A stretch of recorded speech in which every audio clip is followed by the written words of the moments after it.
Bom dia, pessoal! Esse é o segundo vídeo do livro A Morte de Ivan Ilyich de Tolstói. Então, se você ainda não viu o nosso primeiro vídeo, que é o vídeo introdutório, vai até a parte 6, mais ou menos, do livro, né? Dando uma contextualização de Tolstói, dando uma contextualização de Ivan Ilyich, que morre, não é spoiler, né? Vá no vídeo 1, depois vem para esse aqui, ok?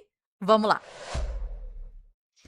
Bem, a gente tem aqui uma apresentação que a gente vai fazer, continuando aí o que a gente já tinha falado no primeiro vídeo. Então, que Ivan Illich morre não é novidade, né? E que ele começa a se questionar sobre não só a morte, mas esse processo de finitude, mas um processo de como viver a minha vida até aqui. Vivi de uma forma que é positiva, vivi de uma forma que eu era dono das minhas ações, né, e do destino e da onde eu tô, né, porque ele tem uma posição muito boa, né, ele é juiz, ele viveu de uma forma, né, seguindo as regras, os padrões, né, e o que se foi o que a sociedade quis, o que o status pediu, o que a regra falou. Ele tinha tudo aquilo e ele conseguiu, ele prosperou e ele foi bem sucedido naquilo que era esperado dele. E aí começa questionamentos daquilo que ele esperava, na verdade, né, da vida. Então vamos lá. Uma dissecação filosófica da obra-prima de Lev Tolstói, né? O Tolstói, ele é fantástico, né, gente? Ele é assim, quanto mais você lê, aqui a gente tem um outro vídeo de quanta terra o homem precisa, uma confissão, né? São uns livros pequenos dele que a gente sugere você começar por eles, como a gente falou no último vídeo. Então, a ruptura da vida correta. O Ivan Illich, ele construiu uma vida perfeitamente alinhada aos padrões sociais, uma existência decente, agradável e ornamental, até que o corpo falha. Então, ele realmente, ele era um homem bom, ele era um homem dedicado, ele era um homem trabalhador, não é que ele era um homem mau e fez o mal a outro e está vindo ali, né, repercussões do que ele fez na vida, não é isso, minha gente. Ele seguiu a cartilha corretamente. E aí o corpo falou e falhou. E a vida bateu a porta, né? Tipo, temos um tempo de vida, estamos vivendo, mas muitas vezes a gente não percebe que, né, o mais importante é o presente. O passado já existiu, não podemos retomar ele, né? O futuro não existe. Não existe. O que existe é somente o presente. O que vai existir no futuro é somente o presente, futuro. Mas vai ser o presente. O futuro que vai se tornar presente, não existe essa ideia de futuro, né? E a gente fica romantizando isso. O conhecimento teórico da morte não nos prepara para a concretude da finitude. É aquele silogismo que a gente colocou sobre o Caio, né? Exemplo do Caio, né? Todos os homens são mortais. Caio é homem, Caio é mortal. A gente sabe dessa morte concreta, a gente entende esse silogismo que foi colocado aqui frente ao nome do Caio. Mas isso, né, saber logicamente algo não nos prepara para a coisa prática daquilo. Então, o que a gente tem que entender é que na vida, por mais que a gente estude, o conhecimento, o aprendizado, ele só vem quando ele desce, né? Quando ele vai para a mão. É isso que a gente fala na nossa comunidade. A gente potencializa aqui, a gente estuda, a gente cria mecanismos, a gente cria resumos, a gente cria, né, coisas para nos ajudar nesse sentido. Mas o que significa isso? A gente tem que descer isso e colocar na prática. Quer dizer, tá, o conhecimento está aqui. Eu sei, logicamente, né? Todos os homens são mortais. Caio é homem, Caio é mortal. Todos os homens são mortais. Marcela é uma mulher, um ser humano, né? Homem no sentido de uma mulher. Marcela é mortal. Ok, sei disso desde quando eu nasci, mas sei disso, eu compreendo a grandiosidade disso, eu compreendo realmente que tem fim, que na prática vou chegar lá e vai ser difícil no físico, vai ser difícil na estrutura da vida, vai ser difícil, de repente, no financeiro, vai ser difícil no mental, vai ser desafiador porque o corpo falhou. E aí você começa a falhar em outras coisas, né? Deixa eu me passar. Calma aí, só um minutinho. Deixa eu me passar para cá, que eu acho que tá melhor aqui. Que aí eu não tampo aqui para vocês. Ok. Né? A agonia da má-fé coletiva. A dor moral supera a dor física. O maior sofrimento de Ivan não é a doença, o corpo sofrendo e doendo, mas o teatro otimista imposto pelos médicos, os colegas, né? E a esposa, eu digo, mas é a família, né? De fato. A mentira coletiva, o teatro da normalidade. Então, o Ivan, ele fica aqui no meio e ele, na verdade, ele tá cheio de pessoas que estão encenando, teatralizando aquele momento. Primeiro, de que, poxa, você tem uma doença, mas você vai recuperar, você vai viver. Estamos aqui positivos com você, né? Estamos aqui. E ninguém encarando de fato, né, aquilo. A mentira que ele era pregada nas vésperas da sua morte condensa tudo. A má-fé do Sartre é a recusa da família de encarar a condição real da morte, sustentando a normalidade através de papéis sociais e convenções vazias. Então, aquele teatro de Muppet Show, de ventríloco, né, fica cada vez mais visível para ele isso, já que ele está acamado, ele está com dor, ele está sofrendo, ele está na cama dele. O que ele vê é o que passa por ele. A filha sendo pedida, né, em noivado, e a vida continuando, né? Porque a vida continua. Porque entender que Caio é mortal, é entender que existe um Caio, depois existe um outro Caio, depois existe o Mateus, o João, em Joaquim, José e Antônio. E o mais certo dessa frase é o que acontece com eles. Os personagens, eles vão mudando, né? E vamos lá. Então, a matriz de diagnóstico, autenticidade vezes aparência. Então, a elite, aparência e o falso. Gerasim, né? Autenticidade verdadeiro. É o único personagem nessa história toda que realmente dá para ele uma sensação, né, vou colocar assim para vocês verem melhor, uma sensação de que ele está realmente real naquilo.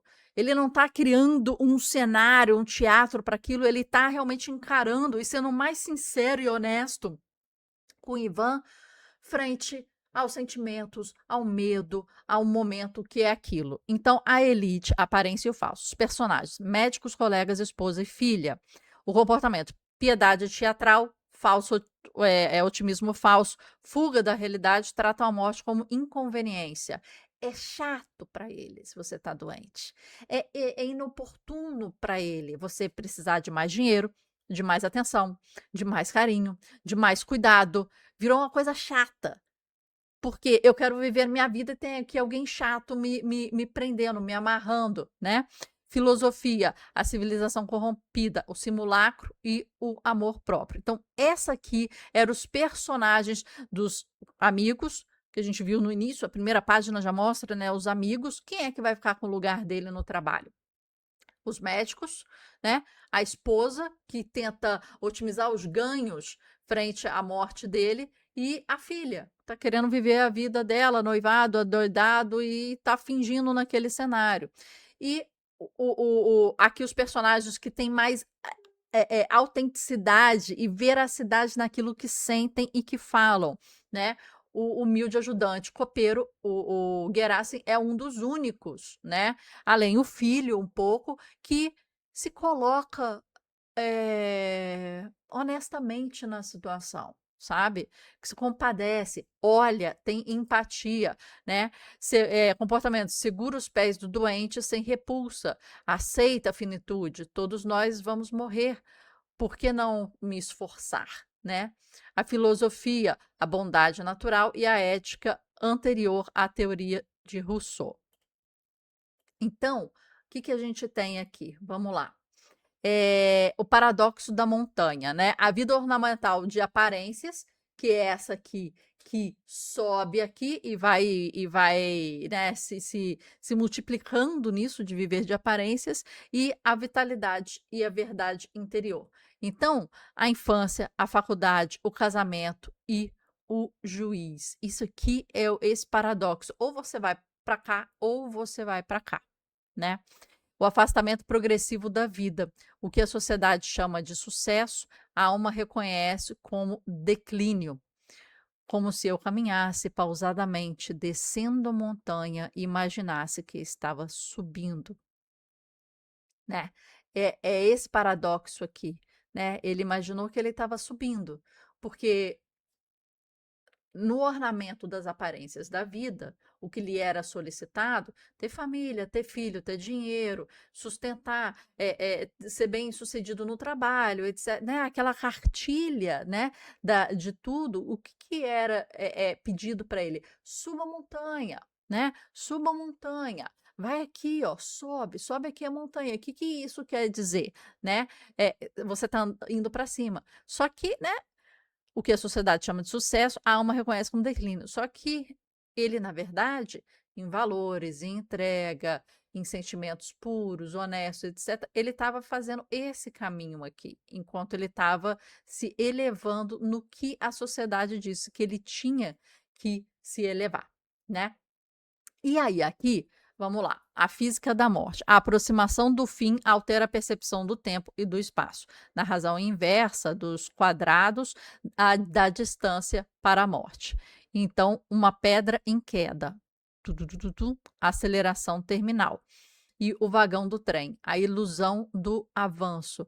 Então, quer dizer, quanto mais ele vivia a vida como ele achava que ele, né, devia viver, a vida tinha um tempo específico, né? E parecia um pouco enfadonha, repetitiva, rotineira. Ele seguia aquela cartilha. Ele era aquela pessoa igual os amigos dele, né? Que ele critica agora, mas ele era mais um, né? Um juiz mais um daquilo. Vendo quem ia ficar com o trabalho, vendo quem ia ser promovido, seguindo aquela cartilha, né? E aí chega ao final. E ele fala: eu não tenho mais tempo. A pedra, ela já está caindo. Não tem mais tempo de segurar. Se eu soltar a pedra aqui, ela vai cair. Ó. E não tem mais tempo de salvar. Se eu quisesse fazer assim, não tem mais tempo. Ela tá vindo, ela tem, né? Ela tá vindo e ela tá descendo. Ela tá vindo aqui e ela tá descendo. Então, é essa aceleração ao final que faz com que ele fale: cara, e agora?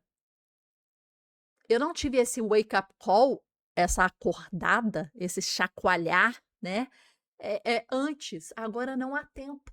Agora a Inês é morta, agora já se foi. Eu ainda estou vivo, mas eu estou vendo o meu fim sem poder agir sobre ele. Esse que é o paradoxo, né? Então, o que e tem aqui? A gente fala a crise existencial, o peso da verdade. Se toda a minha vida consciente tiver sido outra coisa, o juiz de sucesso e o eu sufocado, né? Vamos ler aqui.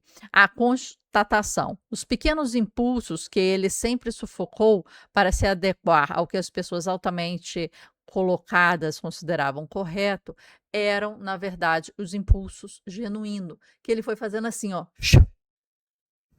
Ah, eu quero isso. Não, a sociedade não quer. Ah, eu quero isso, mas gente, a sociedade não quer. Então, ele foi tentando trabalhar as coisas nele, mas não conseguiram, porque ele foi moldando. Moldando quer dizer colocando em moldes, encerrando, porque nada vai sair fora daquele molde, né? E a tragédia. Reconhecer isso seria admitir que uma vida inteira foi um erro e já não há mais tempo para recomeçar. Já foi, né? Já foi aí o tempo em que ele podia, né, acordar. Se fosse, sei lá, 10, 20 anos antes, ele ainda tenho aqui para mudar. E aí a gente chega no 3 dias antes do falecimento dele. que na verdade é o que está falando o início do livro. O início do livro começou a contar desses 3 dias, né? E anunciar esses 3 dias, que são 3 dias de puramente dor, grito, o físico está completamente maltratado, doído, né? E aí a gente chega ao final, a agonia, né, do fim. Enquanto o meio ele foi mostrando como é que aquilo se construiu para chegar naquilo e como é que foi essa vida de teoricamente erro, né? A agonia sufocante não é apenas a doença, mas a recusa de se render. Ivan luta contra uma força invisível que o empurra para o abismo. A vida ao redor segue seu curso, indiferentemente a ele. A resistência da morte é o seu posicionamento e é o que ele tem antes, né? E o teatro, aqui, deixa eu colocar aqui, o teatro e o noivado. A esposa vai ao teatro ver Sarah Bernard e a filha recebe um pedido de noivado. A máquina social não para. O que tem que acontecer vai acontecer. E não é assim a vida, gente. Não é assim. Eu queria que a gente parasse agora uns minutos, né? Que vocês pensassem, muito possivelmente, vocês já perderam entes queridos. Muito possivelmente, vocês já perderam amigos, parentes, avós, etc. Né? Eu lembro que minha avó, de parte de mãe, Emília, ela faleceu com 95 anos de vida.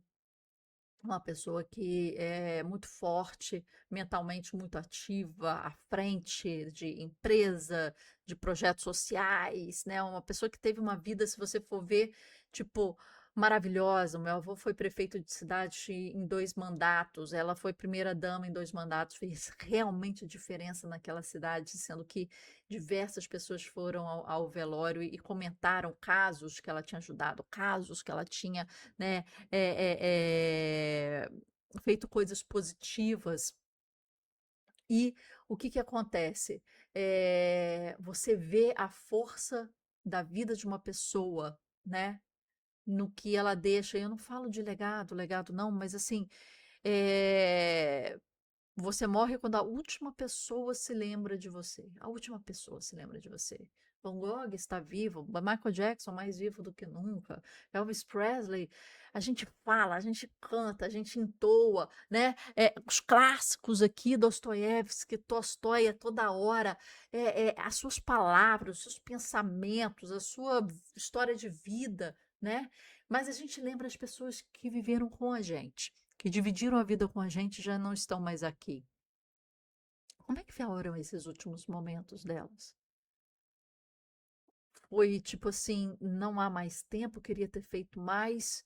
Como é que foi lidar com essa coisa do tempo se escoar, da pedra cair, não dá mais para segurá-la em algum momento, pará-la em algum momento e mudar algum rumo, mudar algum rumo, um pouquinho, né?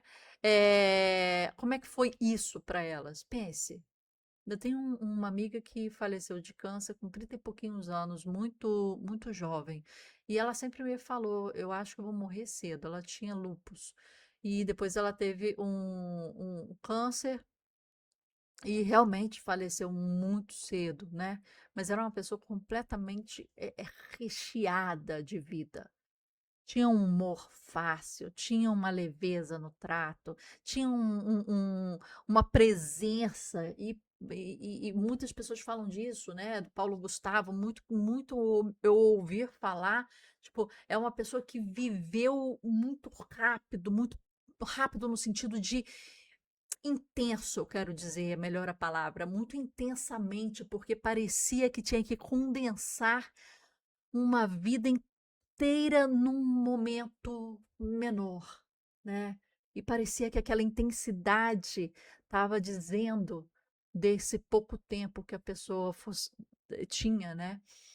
Eh, e aqui o Ivan Ilitch, ele traz um pouco disso, né?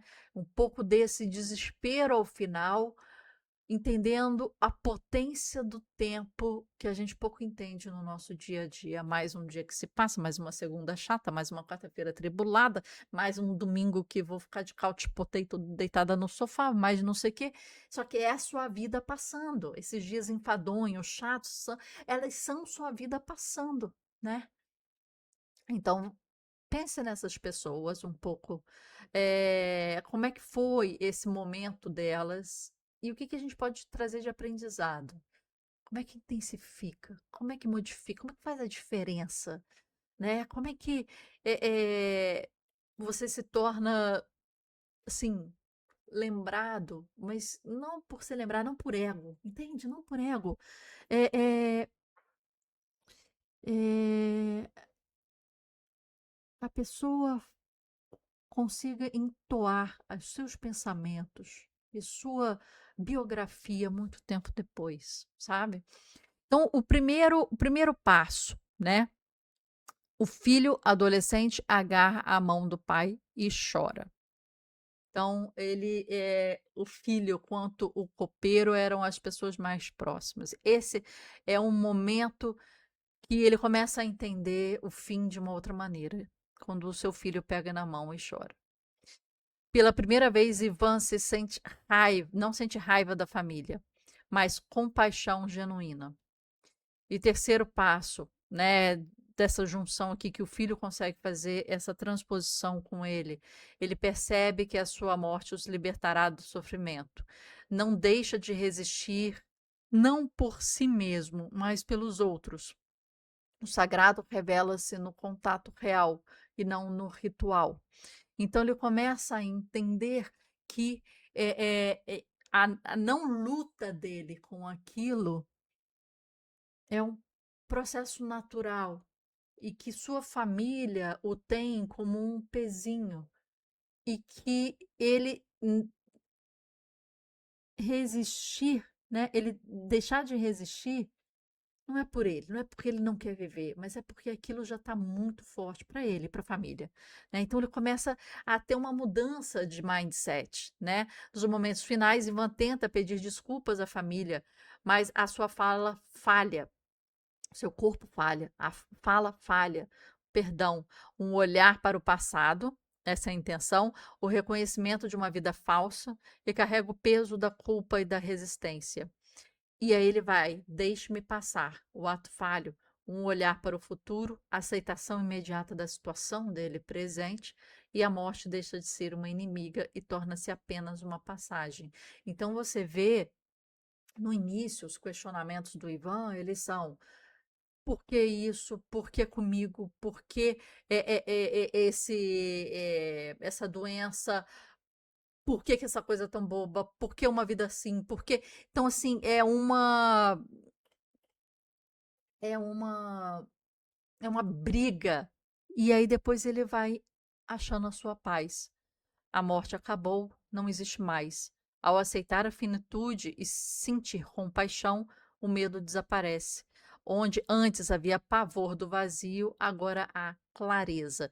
Então a gente passa a entender um pouco melhor, né, o que está acontecendo na cabeça, e muitas das vezes muita gente entende isso também, entendeu? É... Porque a gente se questiona. Porque a gente sempre vai ter um arrependimento daquilo que a gente não fez, não daquilo que a gente fez. Muitas das vezes. É um arrependimento de não ter participado, de não ter ido, de não ter feito, de não ter, de não ter tido isso. Porque se a gente faz, a gente tem outro tipo de postura, né, frente a isso. Outro tipo de postura. Né? Então, aqui eu quero trazer para vocês, vou me tirar aqui da tela para vocês poderem ver melhor, né? As 5 dimensões de Tolstói, a arquitetura filosófica da obra. Essas são as formas que a gente pode interpretar, né, essa obra aí, né? E aí, o que que acontece? Narrativa e estética. A doença não é o foco médico, mas um dispositivo narrativo para despertar a consciência. A doença é o ponto de start e de faísca para todo esse pensamento que ele vai passar. E esse pensamento sobre a morte também nos está como Caio. Ele também, de repente, não vai nos dizer da nossa morte. Ele vai nos entender de forma lógica. Mas o que é que vai poder nos preparar para isso? Isso que fica a grande questão.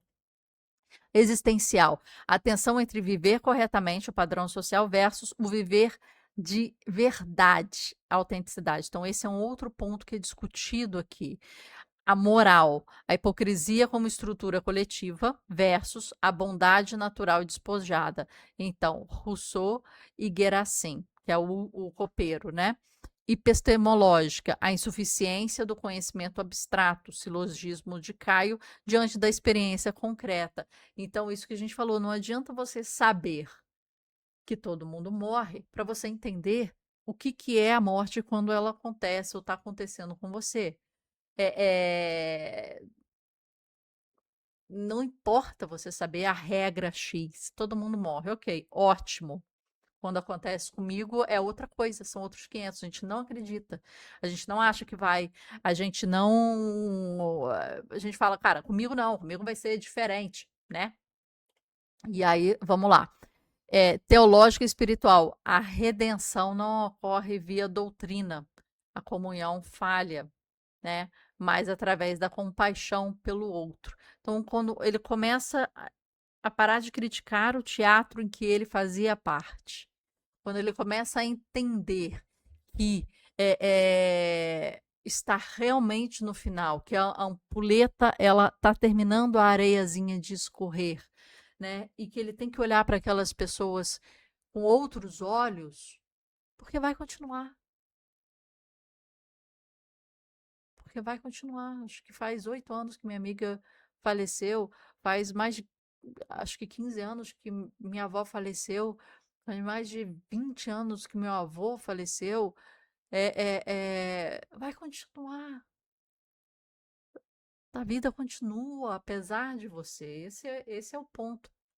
Então, o autoexame socrático, uma vida não examinada, não merece ser vivida. Ivan Illich esperou até o leito da morte para questionar se estava subindo ou descendo a montanha, que a gente, né, falou ali no outro gráfico, né, aqui, né, eu estou subindo ou eu estou descendo essa montanha, né? E parece que eu estou descendo, subindo ou subindo, descendo. Eu tô tentando enganar isso aqui, né? Ou eu estou indo para um caminho melhor? A filosofia nos permite antecipar esse confronto. Quais impulsos genuínos você está sufocando em nome da decência ou do olhar alheio? Essa é uma pergunta para você. Para você que leu o livro, para você que está aqui com a gente, o que você está vivendo de aparências e o que você está sufocando que fala da forma como os outros querem que você viva, não, mas não da forma como você quer viver. Pensa. Sua rotina é uma expressão de quem você é ou um distanciamento progressivo da sua própria vida desejada? Esse é o corte no espelho. Eu queria que você hoje à noite, quando todos estiverem dormindo, chega no espelho, se olhe mesmo, sabe? E faça essas duas perguntas. Quais são os impulsos genuínos que eu estou sufocando em nome da decência e do olhar alheio? O que eu estou fingindo para mim mesmo? E a minha rotina, agenda mesmo, a agenda é a expressão do que você é e do que você quer, ou ela está mais distante disso do que outra coisa, né? É, Então é isso, né? Esse foi a nosso resumo desse livro de uma forma. A gente tem um vídeo menorzinho, né? Em que a gente explica um pouco sobre esse livro. Então, agora a gente fez parte um e parte 2 de uma forma mais condensada, né? Que a gente pôde entrar um pouco mais, entender um pouco mais a agonia desse homem que morre como um apelo, na verdade, para a gente se pensar. Esse livro todo é um grande chacoalho para você. Esse livro todo é um grande. Eu sei que você sabe que existem Caios. Eu sei que você sabe que Caios morrem, mas um dia vai chegar a sua vez. Não deixa chegar igual o Ivan Ilitch, cheio de arrependimentos e dores, e dores que você acha que são somente físicas, mas não são. Elas são emocionais, elas são mentais, elas são filosóficas. É ele falando: puxa, cara, eu vivi de aparência, não vivi para mim. Tanta coisa que eu queria viver e não vivi. E agora eu estou nessa cama e não vou mais levantar. E sei disso, estou brigando com isso. Até que ele para de brigar 3 dias antes. Repleto de dor, de gritos, né? É isso que você quer? Você vai sentir que sempre foi muito rápido. Você vai sentir que você vai ter arrependimentos, todos sentem. Agora a gente tem que sentir que aquilo valeu a pena. Cara, a gente tem que chegar lá e falar, cara, valeu a pena. Olha tanta coisa que eu fiz, olha tanto lugar que eu conheci, olha tanta gente que eu toquei, olha tanta coisa projeto que eu fiz acontecer, olha como eu fui fiel e honesto a mim mesmo, olha como é que isso foi fantástico, né? Olha essa vida bem vivida. Eu, como artista plástica, falando, cara, a minha maior obra-prima foi a minha vida, porque eu criei um roteiro, porque eu fiz um storytelling, porque eu desenvolvi, né, as personagens, né? E eu consegui crescer emocionalmente, crescer mentalmente, crescer filosoficamente. Eu consegui ser a minha melhor versão. Eu consegui falar que eu ia fazer e consegui fazer o que eu falei que eu ia fazer, comprometer comigo mesmo. Eu consegui manter o meu caráter, consegui manter a minha estrutura mental, eu consegui me elevar, eu consegui ler o que é importante, valorizar o tempo e ter um mínimo de arrependimentos, um mínimo de, né, chegar com coisas genuínas ao final. Com a minha vida genuína, com relacionamentos genuínos, com amigos, família, sabe? Honrar esse grande momento que a gente tem aqui. Ivan Eliette se arrependeu da vida inteira dele, praticamente. Apesar de ter segurado em seu peito o símbolo de que aquilo vai acabar, do memento mori, né? De que aquilo vai acabar. E ele sabia, e estava dito, e todos sabem. Mas aí, ó, usa um tempo assim. Usa um tempo assim. Tic-tac, gente. Tic-tac, gente. Passando. Tá passando. Olha, passou. 1, 2, 3, 4. Esse vídeo já tem 33 minutos, já passou. O que você tirou de bom? O que você levou para a sua vida? O que você fez hoje que ressoa no tempo da sua vida? O que você está construindo? Qual é a base? Fala, entrega, tem resultado. Isso aqui, ó, tô aqui, olha, 10 mensagens, 10 mensagens, 20 mensagens, 2 mensagens, ó. Isso aqui pega a sua vida.